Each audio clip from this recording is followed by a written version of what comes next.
Back then, everything was simpler and sometimes more dangerous. Nobody talked about rules, bans, or safety.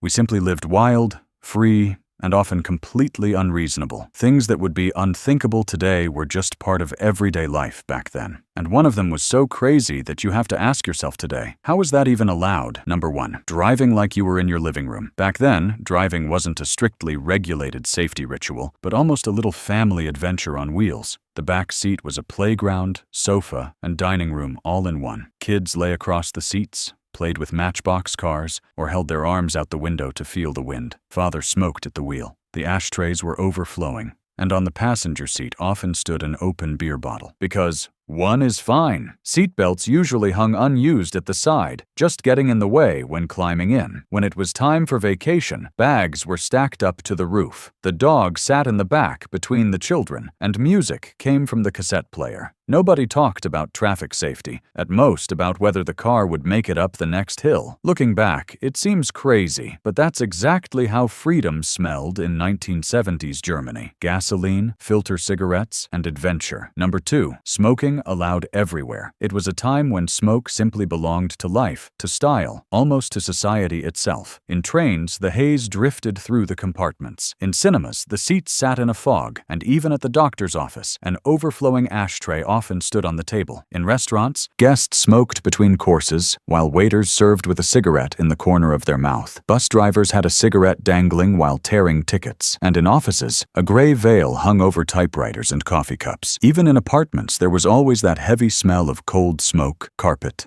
and filters. Nobody spoke of smoking bans. On the contrary, if you didn't smoke, you stood out. Cigarette brands like HB, Ernte 23, or Cabinet were part of daily life, and advertising promised freedom and coolness. Hardly imaginable today, but back then, it was the normal breath of the 70s in Germany. Number 3. Alcohol at the workplace. A beer during the break, a schnapps after lunch, that wasn't a problem. That was culture. On construction sites, the crate stood right next to the tools. In the office, the bottle of grain spirit sat in the filing cabinet. When the boss came by, you raised your glass to him, and he raised his right back. In many companies, the rule was, if you work, you can drink. In canteens, there was beer with lunch. In factory halls, it smelled of sweat, oil, and Pilsner. Even in public service, people reached for the flask. Against the cold, of course. Nobody talked about blood alcohol limits. Hardly anyone thought about control. Alcohol was sociable, a remedy for stress, and a symbol of togetherness. And if someone had too much, people just said, he's having a good day. Today, that would be unthinkable. Back then, it was normality, and sometimes the beginning of legendary stories that were retold at the next Sunday morning drink. Number 4, children out and about all alone. After school, bag in the corner, a quick sip of syrup water, and then out. No phone, no GPS, no constant, let me know when you get there. You simply disappeared for hours through forests, meadows, and backyards,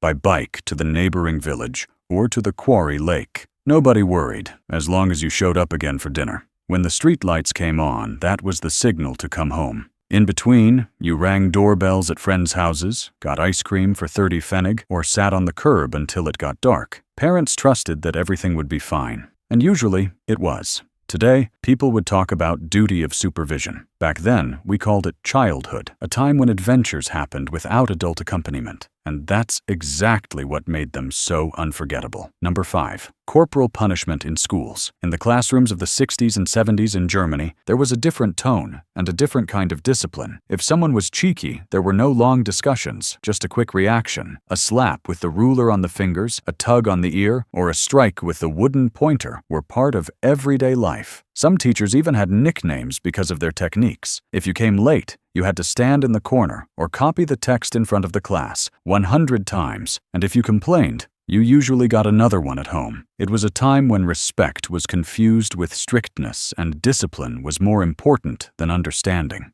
Still, many remember their school days with a strange smile because it was simply part of that rough but real everyday life. Today, unthinkable. Back then, just normal school. Number 6. Smoking and drinking at 14. At 14, you weren't a child anymore, at least not in 1970s Germany. At the kiosk, you got cigarettes without ID, and the first beer at the fair was almost a little rite of passage into adulthood. The group stood in the corner, cigarette in one hand, cola beer in the other, and nobody found it strange. Parents usually looked the other way. Better with us than somewhere out there. At village festivals, teenagers drank with the adults, and at dances in the pub, Schlager music played from the jukebox. Nobody talked about youth protection, at most about who was paying for the next round. Some smoked secretly behind the gym, others openly on the way home. The first cough, the first wobble, that was just part of it. Today, unimaginable. Back then, a completely normal step toward adulthood, and somehow also a small piece of freedom. Number 7. Swimming where it was forbidden. A lake, a hot summer day, and a handwritten sign saying, "Swimming forbidden." Back then, that wasn't a warning. It was almost an invitation. Kids and teenagers jumped into the water anyway. Whether gravel pit, quarry lake, or old stone quarry. The water was cold, deep, and sometimes murky, but that's exactly what made it exciting. Parents knew where their children were. Roughly, anyway.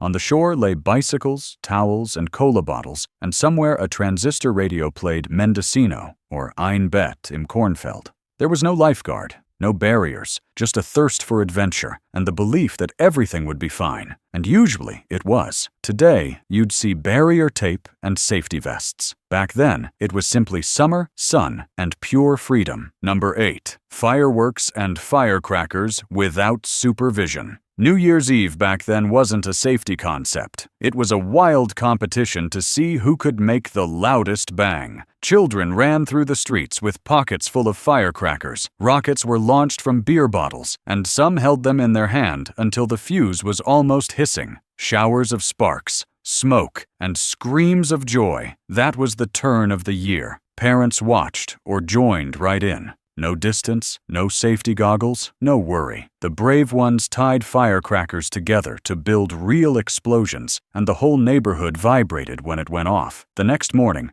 the streets were covered with burnt shells, and it smelled of sulfur and adventure. Today, unthinkable. Back then, the most exciting night of the year. Dangerous, loud, chaotic, but unforgettable. Number 9. Pets everywhere. Dogs ran freely through the streets. Cats roamed over roofs and fences, and nobody thought about leash laws or microchips. The yard dog lay by the gate, barked at strangers, and sometimes accompanied the children to school. Cats came and went as they pleased. They somehow belonged to everyone and no one. Even rabbits, chickens, or a goat in the garden weren't unusual, even in the middle of town. If a dog did its business in the neighbor's garden, there was a quick scolding, and the next day, they drank coffee together again. Vet visits were rare, vaccinations more the exception. Animals were part of life, not part of regulations. It smelled of straw, feed, and freedom, and that's exactly what made this time so special. Everything was a little messy, but genuine. Number 10. No data protection, no secrets. Back then, everyone knew everything about everyone, and that was completely normal. In the phone book, name, address, and number were neatly listed for all to see. Postcards were read by half the hallway before they reached the recipient. In the neighborhood, people knew who had visitors when, who bought a new car, or who had been playing music too loud again. Files lay open on desks. Letters were left unattended in the office, and nobody talked about data protection guidelines. If you needed a phone number, you simply called directory assistants and got it. In schools, lists with full names and grades hung on the wall, and nobody complained. Today, that would be a scandal. Back then, it was simply everyday life. Privacy wasn't a rule, it was trust, and it worked surprisingly well. Number 11. Medication without control. In the 70s, the medicine cabinet at home was often better stocked than many a doctor's office, and nobody asked about dosages or side effects. Cough syrup with codeine, tablets for nervousness, or drops with alcohol stood within easy reach in the kitchen cupboard. Children got aspirin for fever, adults got Valium for stress, and valerian drops to fall asleep. All completely normal. In pharmacies, many medicines were available without a prescription, and hardly anyone paid attention to package inserts.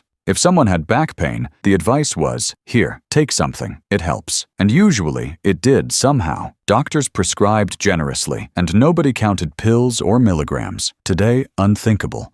Back then, an expression of trust in medicine, or simply the wish to get back on your feet quickly, no matter how. Number 12. Playgrounds without safety. If you went to the playground back then, you knew you could get hurt here. And that was part of the fun. The slides were made of bare metal, and in summer so hot you almost burned your legs. Under the swings, there was no soft ground, just hard gravel or concrete. Climbing frames made of iron bars rusted cheerfully away, and the highest swing was the best. The more dangerous, the cooler. Parents sat on the bench, drank coffee from a thermos, and watched, or not. If you fell, you got a bandage and kept going. Nobody talked about safety inspections or standards. Playgrounds were little adventure zones, places where you proved courage instead of feeling fear. Today, there would be warning signs. Back then, every fall was simply a lesson for life. Number 13. Pajamas in the hospital and visitors around the clock. Hospitals in 1970s Germany felt more like large apartment buildings with their own smell, a mix of coffee, disinfectant, and cigarette smoke. Yes, you heard right. Smoking was allowed, even at the bedside. Patients sat in their pajamas in the hallway, drank filter coffee from porcelain cups, and chatted with visitors who simply strolled in.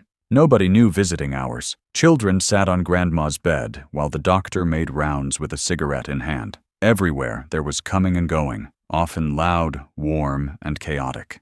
Nobody wore masks or plastic covers. Hygiene was more of a recommendation than a rule, and yet people got better somehow. It was this mix of closeness, trust, and ease that made it all so human. Today, unthinkable. Back then, completely normal and surprisingly warm. Those were the crazy, unforgettable things that were completely normal back then, and now only leave us amazed. Write in the comments what you still remember and what you missed today. Leave a subscribe if you want more time travels, and see you next time for another jump back to the good old days in Germany.